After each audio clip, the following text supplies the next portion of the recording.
تو اسے پیمانہ امروز و فردا سے نہ ناپ، جاویداں پیہم دماں ہر دم جواں ہے زندگی۔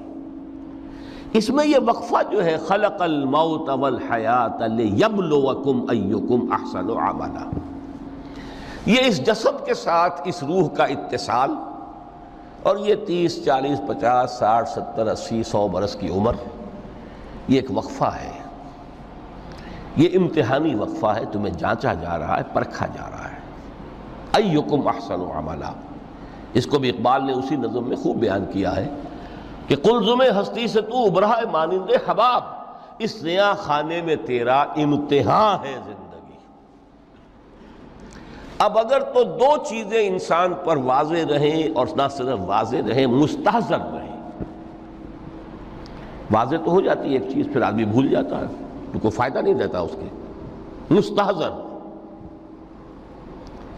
ایک یہ کہ اصل زندگی آخرت کی زندگی ہے، طویل ہے۔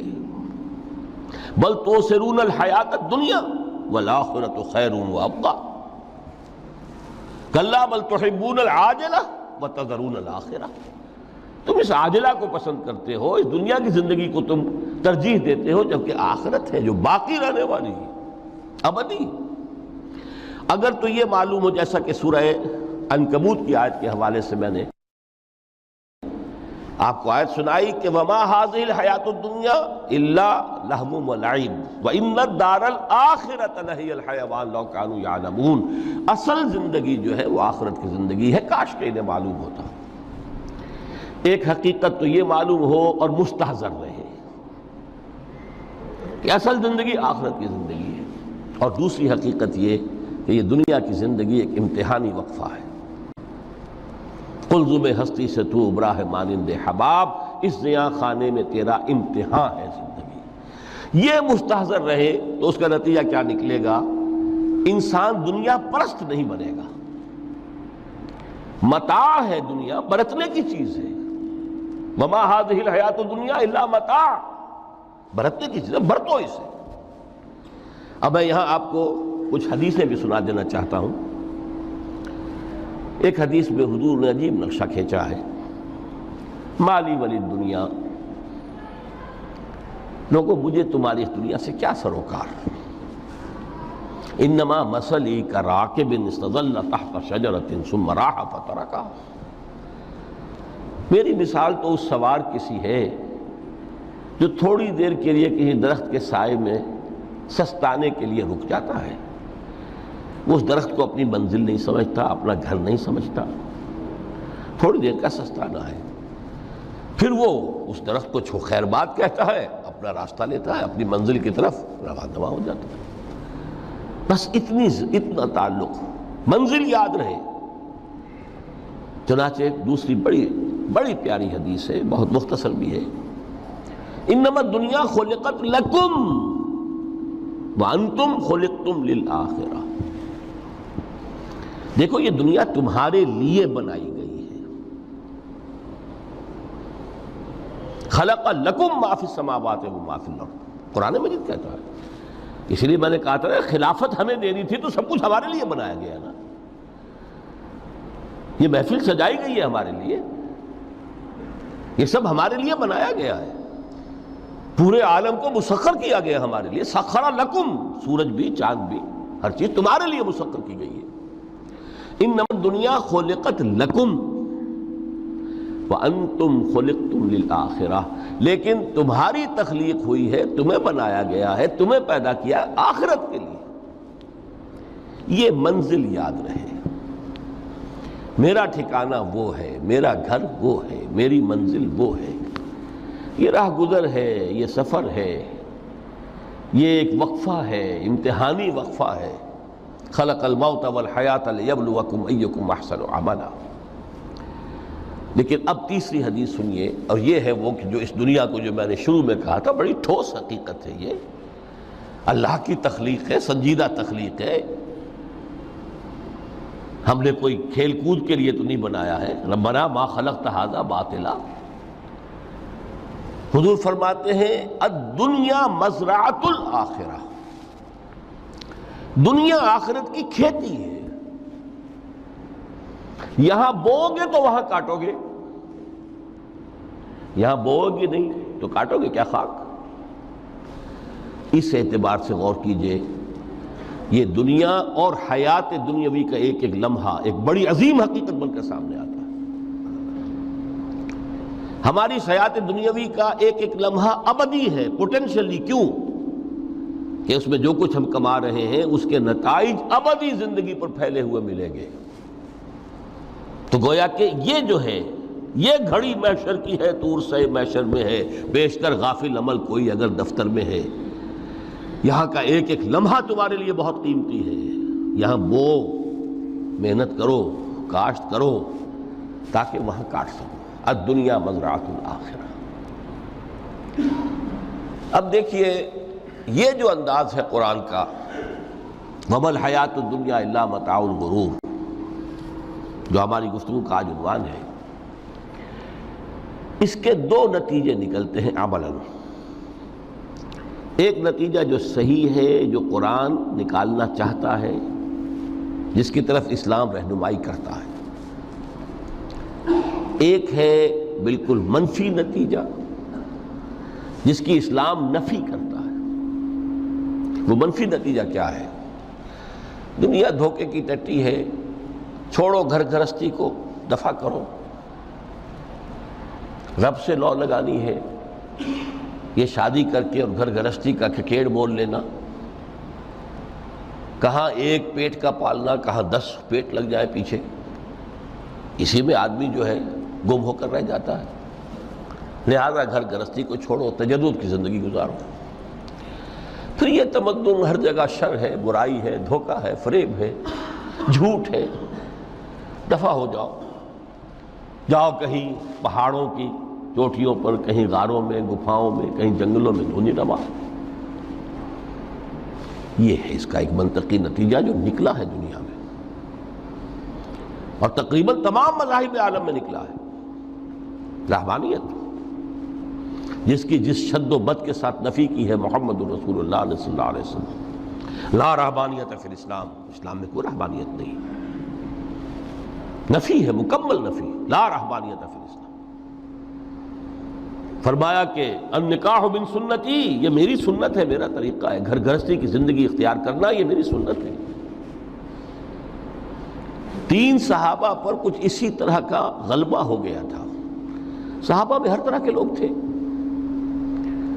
ان میں وہ لوگ بھی تھے کہ جو بڑے ریشنلسٹ تھے، عقل کے حوالے سے بات سمجھنے والے۔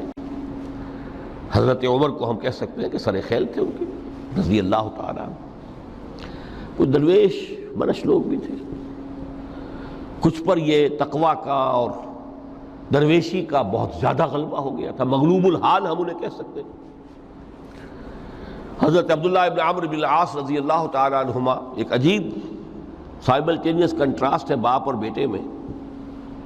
عمرو بن العاص بہت بڑے سیاستدان، مدبر، عرب نے چوٹی کے جو 3 سیاستدان پیدا کیے ان میں سے ایک عمرو بن العاص ہے، واریر، کانکرر، سیاستدان۔ لیکن عبداللہ ابن عمرو بن العاص بالکل درویش، روزانہ روزہ ساری رات کھڑے ہیں، نہ بیوی سے کوئی سروکار، نہ کسی سے کوئی سروکار۔ حضور کو اطلاع ملی، بلا لیا، جواب طلبی ہو گئی، یا عبداللہ اولم اخبر انک تصوم الدہر وتقوم اللیل، اے عبداللہ مجھے یہ خبر دی گئی ہے تم ساری رات کھڑے رہتے ہو، روزانہ روزہ رکھتے ہو، کیا کہتے ہیں؟ جی حضور ایسا تو ہے۔ لا تفعل، مت کرو ہرگز۔ فإن لنفسك عليك حقا وإن لزوجك عليك حقا وإن لزورك عليك حقا، دیکھو تم پر تمہارے اس جسم کا اور نفس کا بھی حق ہے، اسے آرام بھی دو، اس کی ضروریات بھی پوری کرو، اس کی دیکھ بھال بھی کرو، یہ بھی تمہارے پاس امانت ہے اللہ کی۔ پھر تم پر تمہاری بیوی کا حق ہے۔ کسی صحابی نے دیکھا تھا حضرت عبداللہ ابن عمرو بن العاص کی بیوی کو کہ وہ بالکل جیسے کہ میلی کچیلی حالت میں تھی۔ پوچھا ہی کیا حال بنا رکھا؟ ان کا کہ آپ کے دوست کو تو کوئی غرض ہے ہی نہیں سرے سے. ظاہر بات ہے کہ مسلمان بیوی اور کس کے لیے وہ سنگھار کرے گی جب شوہر ہی کو کوئی دلچسپی نہ ہو، اس سے غرض ہی نہ ہو. لا تفعل. رات کو سو بھی دیکھو مجھے، میں رات کو سوتا بھی ہوں، نماز پڑھتا بھی ہوں، میں روزے رکھتا بھی ہوں، ناغے بھی کرتا ہوں. دیکھو زیادہ سے زیادہ ہفتے میں دو دن روزے رکھ لیا کرو کہ حضور مجھے اور تھوڑی سی اجازت. اچھا ایک دن ناغا، ایک دن روزہ، صوم داؤد، اس سے آگے کی اجازت نہیں. اسی طرح 3 حضرات سراسراہتن آتا ہے حدیث میں، بخاری شریف کی روایت ہے، ان پر بھی کوئی ایسا ہی غلبہ ہوا رہبانیت کا اور ترک دنیا کا. انہوں نے آ کے ازواج مطہرات سے معلوم کیا آپ کتنی رات نماز پڑھتے ہیں، کتنا دو سوتے ہیں، مہینے میں کتنے آپ روزے رکھتے ہیں نفلی. انہوں نے کوئی وہاں تو کھلی کتاب تھی سیرت محمد صلی اللہ علیہ وسلم، جو کچھ تھی حقیقت بیان کر. اب دیکھیے ایک عجیب ذہنیت، انہوں نے دیکھا کہ یہ تو کم ہے، ان کے اندازے کے اعتبار سے تو بہت کم ہے، لیکن یہ کہ اپنے آپ کو ذرا تسلی، حضور کی تو کوئی ضرورت نہیں ہے، آپ تو معصوم ہیں، آپ کیسے کوئی گناہ نہیں ہوا، کوئی خطا نہیں ہوئی، آپ کے لیے تو یہ اتنی عبادت ہمارے لیے تو کافی نہیں ہے، ہم تو گناہ گار ہیں. ایک نے عہد کیا کہ میں کبھی نہیں سوؤں گا، رات بھر کھڑا رہوں گا. دوسرے نے کہا کبھی ناغا نہیں کروں گا، ہر روز روزہ رکھوں گا. تیسرے نے کہا میں شادی بیاہ کے کھکیڑ میں پڑوں گا نہیں.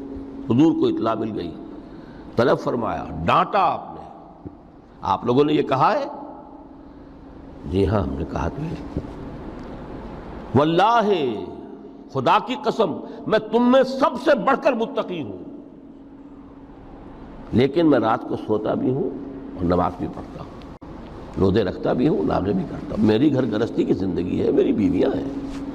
من رغب عن سنتی فلیس منی، یہ ٹکڑا جو جوڑ دیا جاتا ہے نکاح کے خطبے میں اس حدیث کے ٹکڑے کے ساتھ، یہ 2 علیحدہ حدیث ہے بالکل. النکاح من سنتی، اور یہ ٹکڑا اس طویل حدیث کا ہے، من رغب عن سنتی فلیس منی، جو میری سنت کو پسند نہیں کرتا پھر اس کا مجھ سے کوئی تعلق نہیں.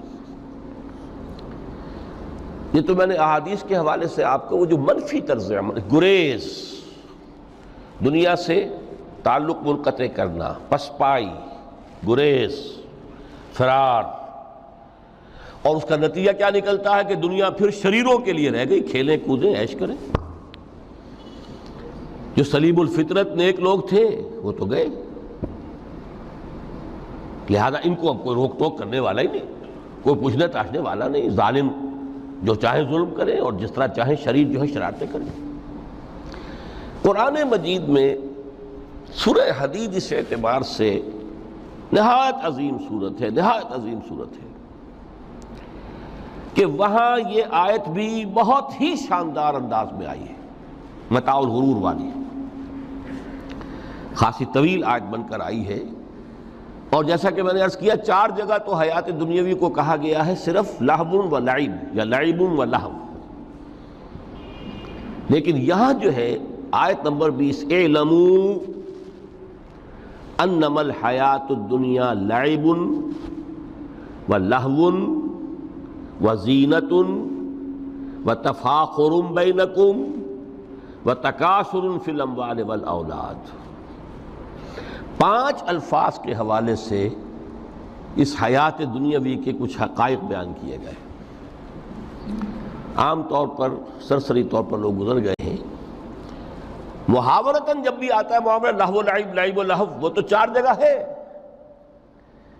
یہاں 3 الفاظ مزید آئے ہیں، اور ترکیب کیا؟ پہلے لعب ہے پھر لہو ہے.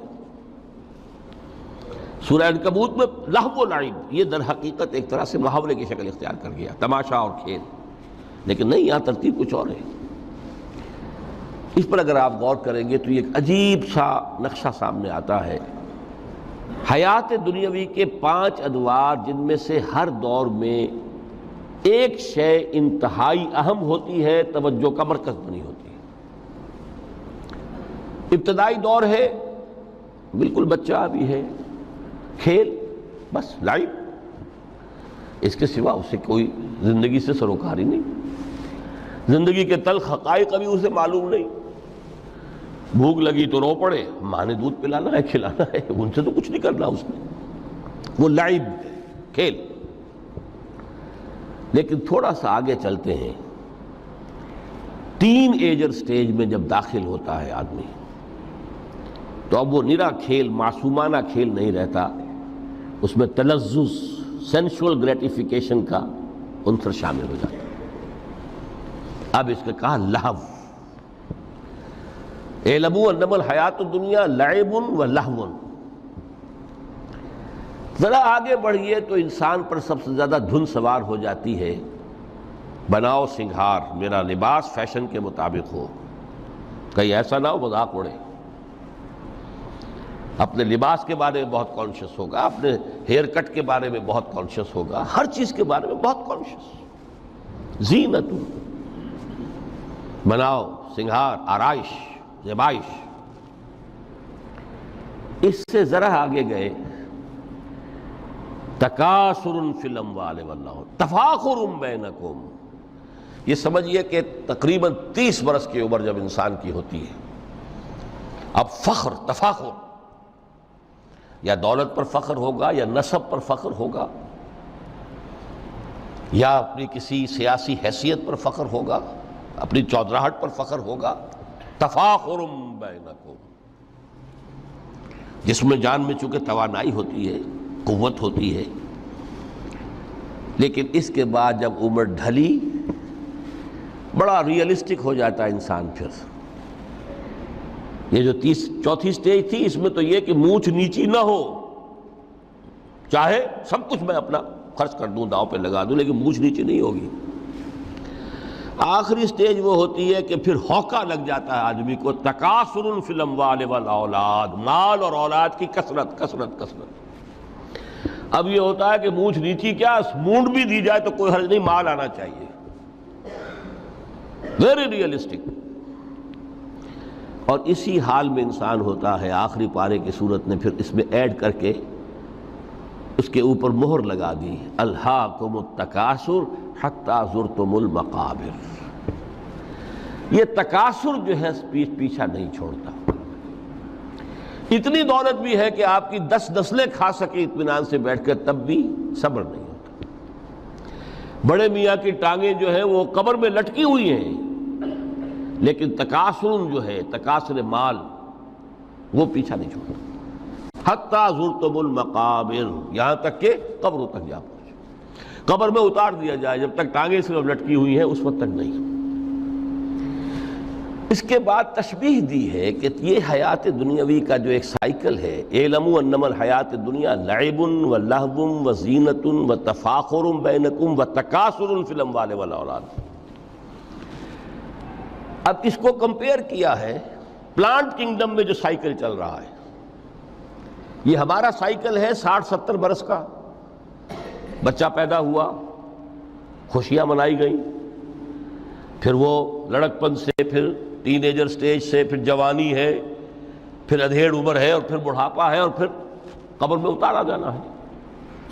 لیکن یہ کہ پلانٹ کنگڈم میں سائیکل چلتی ہے، کمثل غیث اعجب الکفار نباتہ ثم یہیج فتراہ مصفرا ثم یکون حطاما۔ یہ 4 سٹیج ہیں۔ جیسے بارش برستی ہے تو سبزہ نمودار ہوتا ہے، اور کاشتکار کو بڑا اچھا لگتا ہے، اس نے بیج بویا تھا، اس نے محنت کی تھی، اس نے ہل چلایا تھا، اعجب الکفار نباتہ، اس کو بہت اچھا لگتا ہے، دل باغ باغ ہو جاتا ہے۔ جیسے آپ کے ہاں بیٹا ہوا، پوتا ہوا، خوشیاں مناتے ہیں آپ۔ کمثل غیث اعجب الکفار نباتہ ثم یہیج، پھر وہ فصل اپنی پوری قوت کو پہنچتی، فصل لہرا رہی ہے، فتراہ مصفرا، پھر وہ زرد ہو جاتی ہے، وہ ہریاول اب ختم ہوئی، اب فصل پک گئی ہے، اب وہ زردی پر آ گئی ہے۔ ثم یکون حطاما، پھر وقت آتا ہے، اگر وہ خضرو گھاس ہے تو پھر وہ چورا چورا ہو کر پھر وہ مٹی میں مل جاتی ہے، اور اگر فصل ہے تو کھیتی کٹ گئی، اس کے بعد کیا رہ گیا وہاں، وہ چورا ہی رہ جاتا ہے باقی۔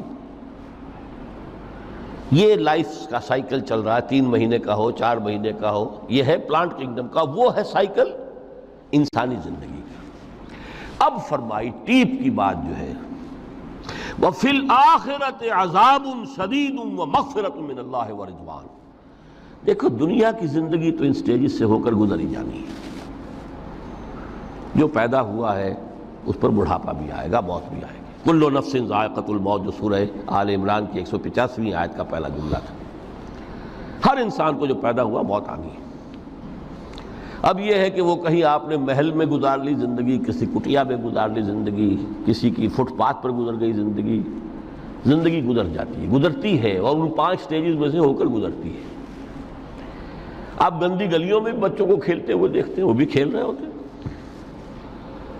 نالیوں کے پانی کے اندر کھیل رہے ہوتے ہیں، ان کا بھی کھیل ہے، گندے جوہڑ میں کھیل رہے ہوتے ہیں۔ وہ تو ہے زندگی کی وہ سٹیج جو ہے کھیل کی ہے۔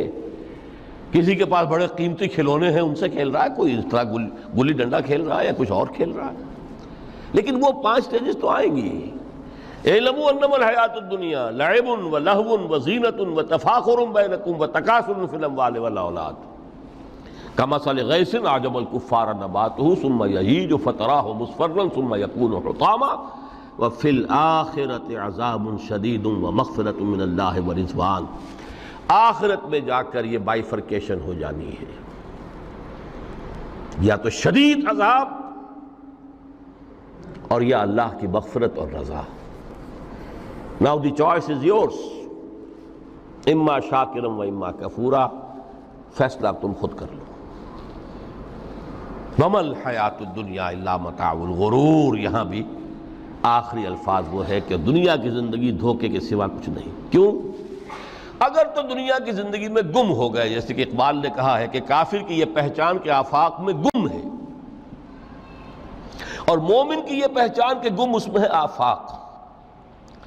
دنیا میں رہو، طالب دنیا نہ بنو، طالب عقبہ، طالب آخرہ۔ دنیا میں رہو، برتو، استعمال کرو، تمہارے لیے پیدا کیا گیا، بھائی برتو، متاع ہے، برتنے کی شے ہے۔ ہاں حلال اور حرام کی پابندیاں سامنے رکھو، باقی برتو۔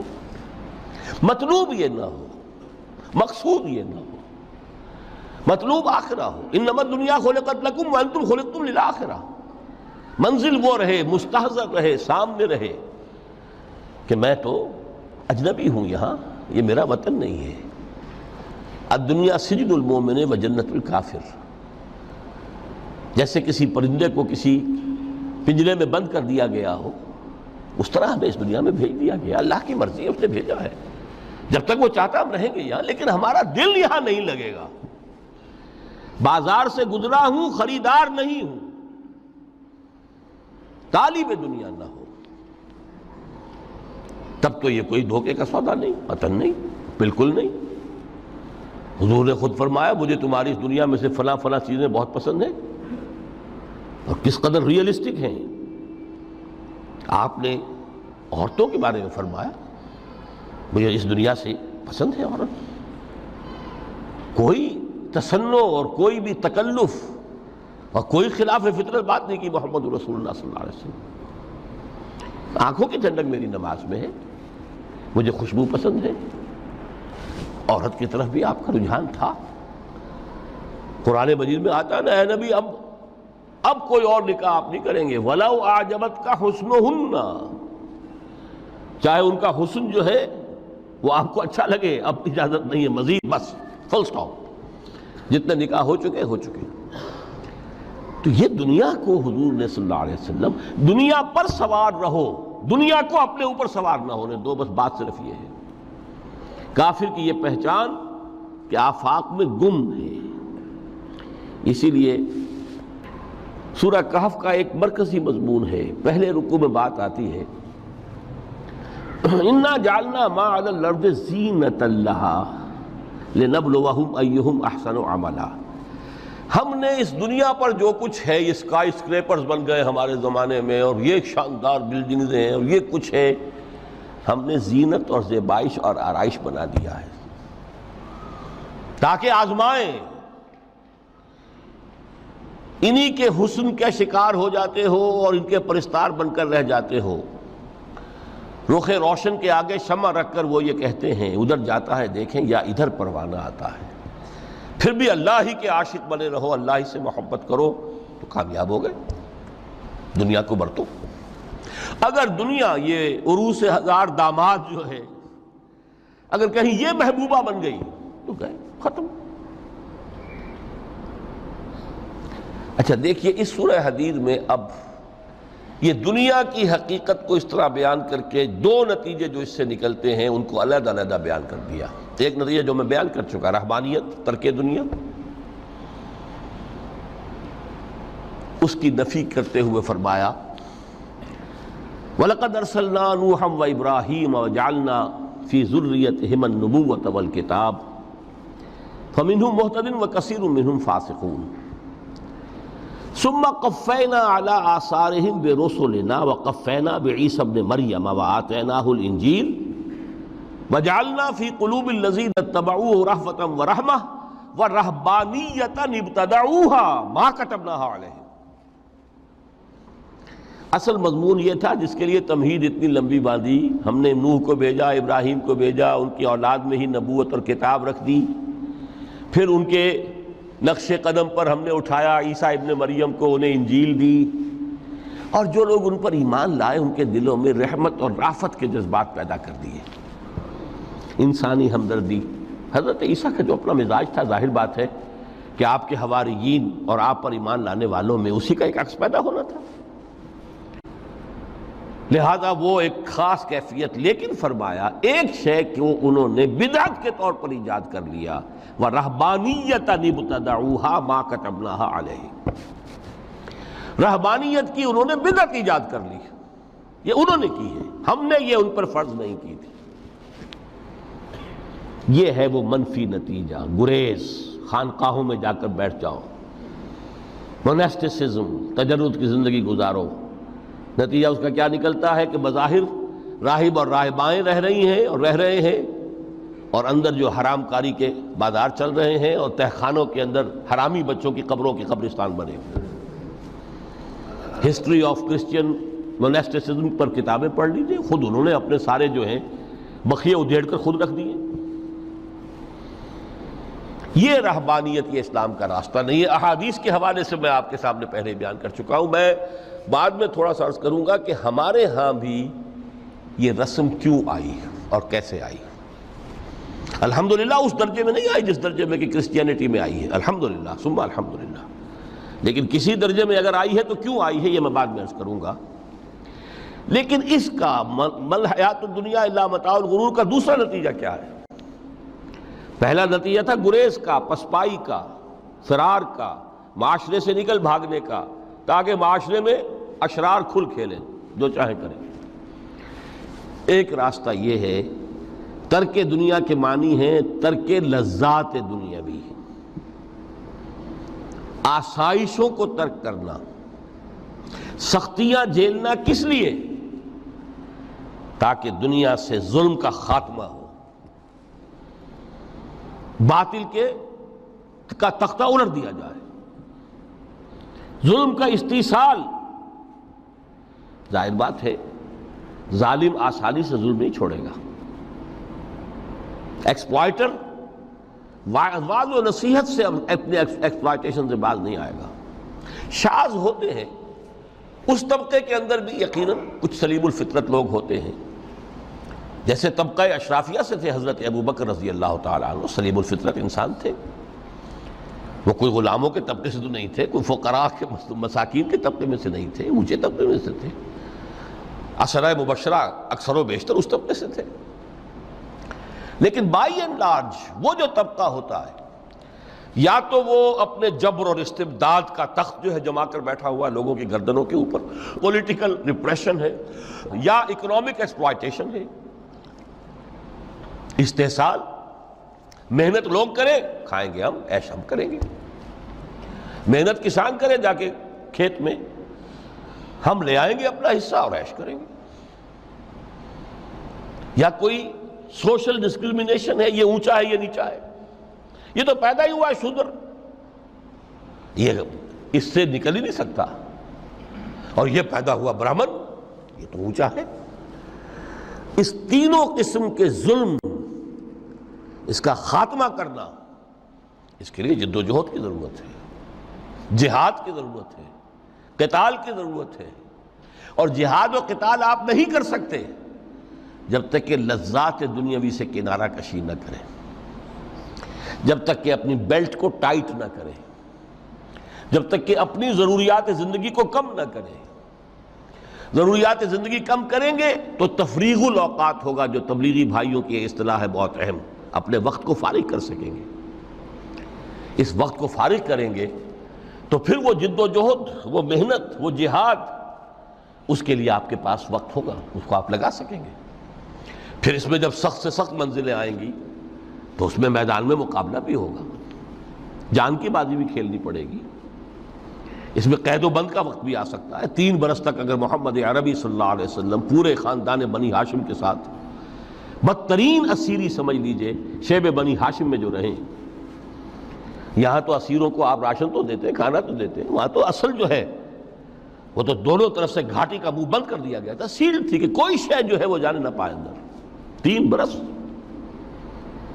جس میں کہ وہ وقت بھی آیا ہے کہ سوکھے ہوئے چمڑے ابال ابال کر اس کا پانی جو ہے بلکتے ہوئے بچے، پھول جیسے بچے بنی ہاشم، ان کے حلق میں ٹپکایا گیا ہے، اور کچھ نہیں۔ کچھ تھے لوگ، حکیم بن حزام جیسے رضی اللہ تعالیٰ عنہ، بعد میں ایمان بھی لے آئے۔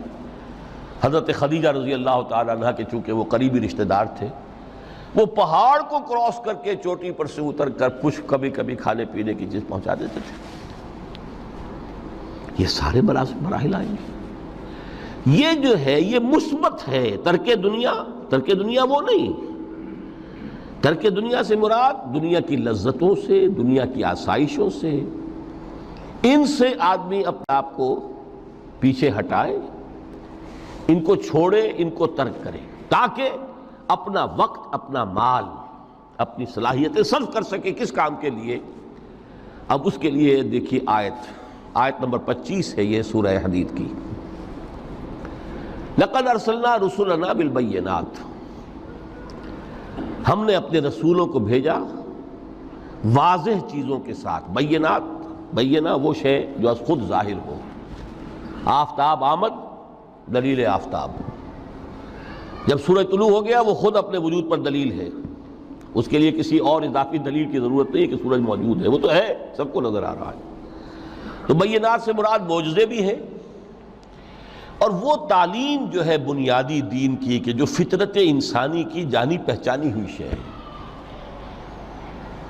دونوں پر اس کا اطلاق ہو جائے گا۔ لقد ارسلنا رسلنا بالبینات وانزلنا معهم الکتاب والمیزان، اور ہم نے ان کے ساتھ کتاب اتاری، میزان اتاری۔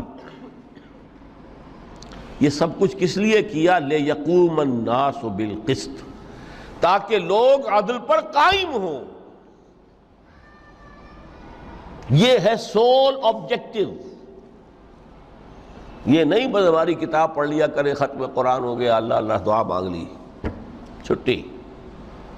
قائم کرو اس کو، وہ میزان عدل نصب کرو، ہر ایک کو وہی تل کر ملے جو اس کا حق ہے، اور ہر ایک سے وہ لیا جائے کہ جو اس کے ذمہ واجب ہے۔ اگر یہ نہیں تو بابا پھر سب کہانیاں ہیں، شریعت اور دین اور نماز اور روزہ اور حج، کوئی حیثیت ان کی نہیں۔ اچھی طرح سن لیجئے میری بات۔ قرآن مجید میں کہلوایا گیا حضور سے، قل یا اہل الکتاب لستم علی شیء حتی تقیموا التوراۃ والانجیل وما انزل الیکم من ربکم۔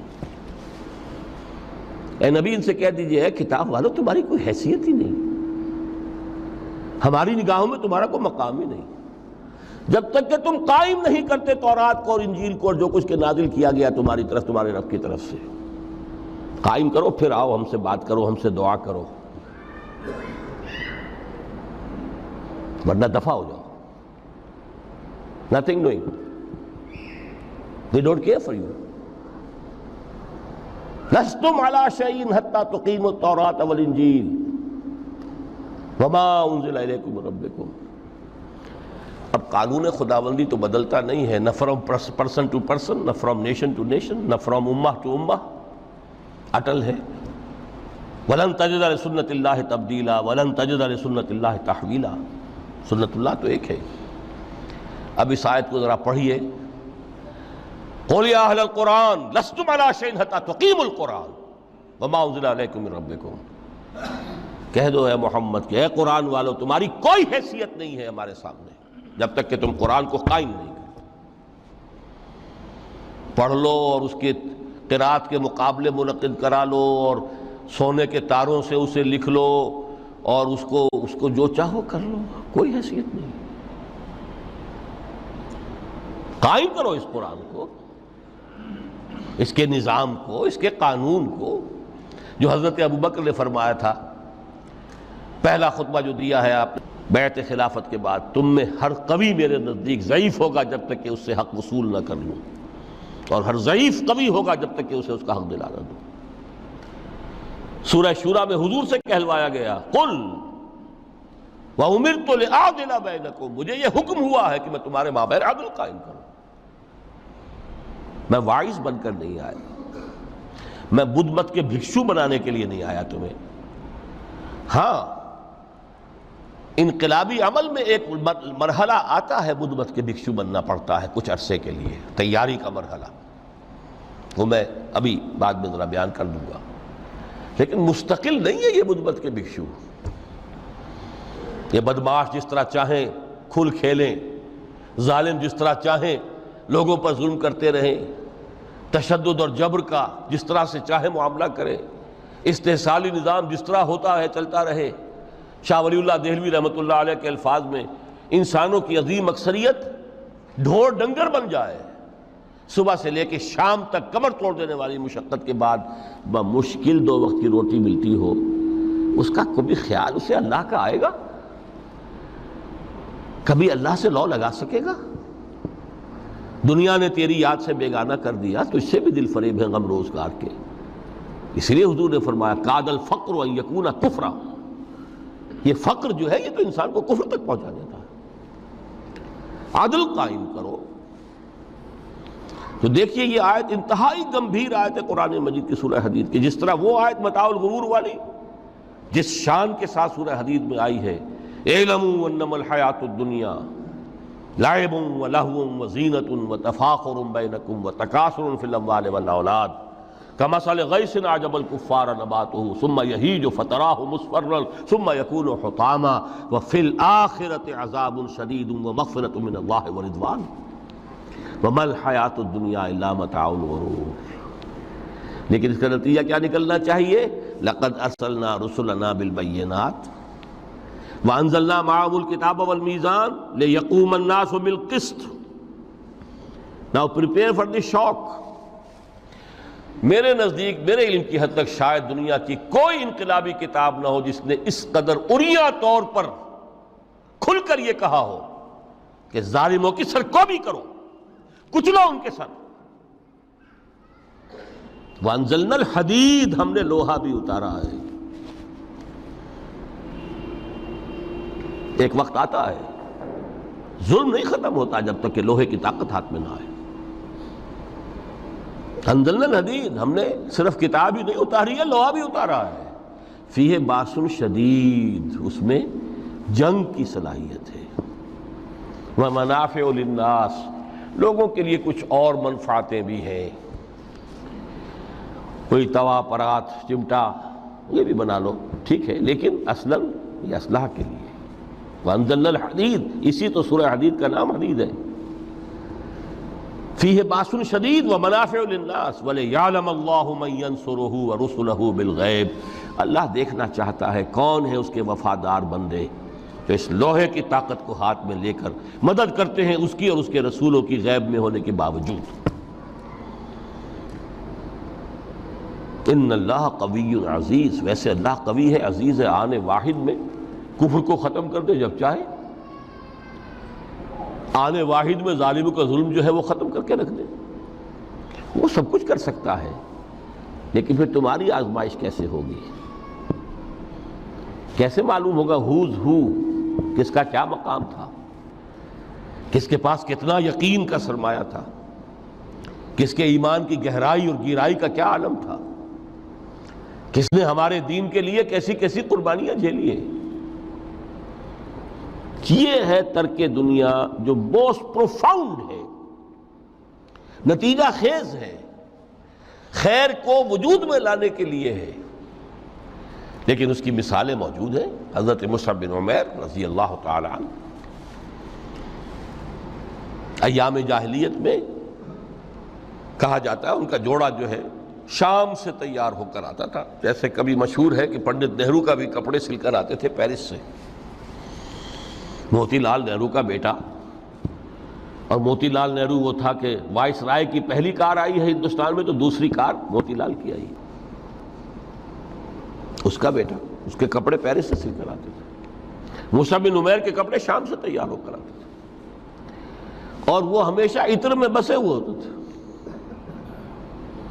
یہاں سے گزر گئے، معلوم ہوا کہ پوری گلی جو ہے وہ مہک اٹھی، معلوم ہو جائے کہ مصعب گزرا ہے یہاں سے۔ ایمان لائے محمد رسول اللہ پر صلی اللہ علیہ وسلم۔ باپ فوت ہو چکا تھا، اس کی چھوڑی ہوئی دولت تھی، ماں تھی، لیکن وہ خاندان کا نظام، چچا تھا سربراہ، وہ بدترین کافر۔ اس نے پہلے سمجھایا ہوگا 100 طریقے آزما کے، پھر آخری بار اس نے آزمایا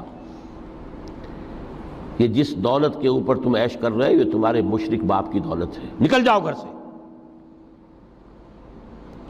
انہوں نے سمجھا تھا جیسے سورہ صافات میں آتا ہے فَأَرَادُوا بِهِ كَيْدًا فَجَعَلْنَاهُمُ الْأَسْفَلِينَ۔ انہوں نے حضرت ابراہیم کے بارے میں سمجھا تھا جب دیکھیں گے کہ آگ تیار ہو رہی ہے اور یہ اس میں مجھے ڈال دیں گے تو سب یہ نشہ حرن ہو جائے گا، یہ توحید وحید سب ہوا ہو جائے گی۔ لیکن ہوا کیا؟ بے خطر کود پڑا آتش نمرود میں عشق، عقل ہے محو تماشائے لب بام۔ اس نے تو یہ دھمکی دی تھی کہ دن میں تارے نظر آ جائیں گے مصعب کو، ناز و نام میں پلا ہوا انسان، اسے کہہ دیا جا نکل جاؤ گھر سے۔ اٹھ کر چلنے لگے، اس کا تیش جو ہے اور اچھا یہ کپڑے بھی اسی مشرک باپ کے ہیں، اتارو ان سب کو۔ مادر ذات برہنہ ہو کر گھر سے نکلے،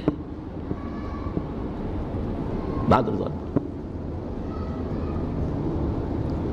پھر وہی ہے کہ جن کے نام قرائے فال بنام من دیوانہ زدند، کہ بیعت عقبہ اولا ہوئی ہے، لوگوں نے کہا کہ ہمیں کوئی مقری دیجئے قرآن پڑھانے والا جو ہمیں قرآن پڑھائے۔ حضور نے فرمایا جاؤ مصعب۔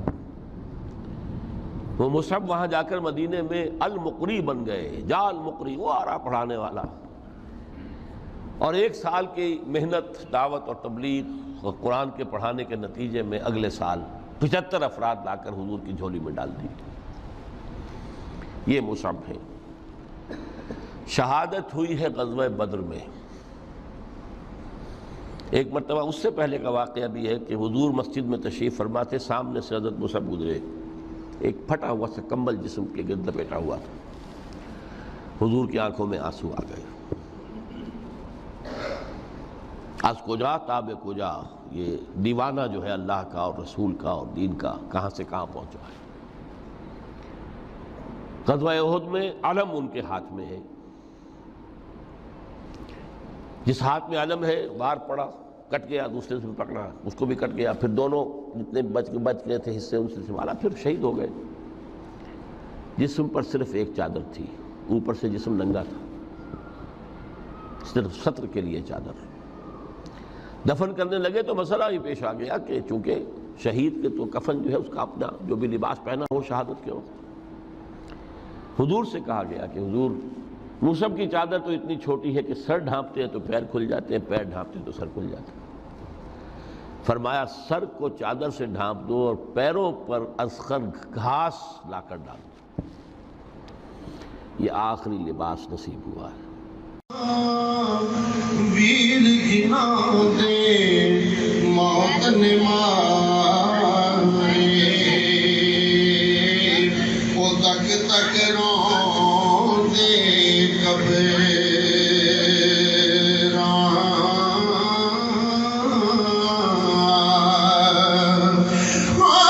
دنیا ڈالی اسی ہمارے، دنیا ڈالی اوئے اسی ہمارے، ڈر دے اف نہ کر دے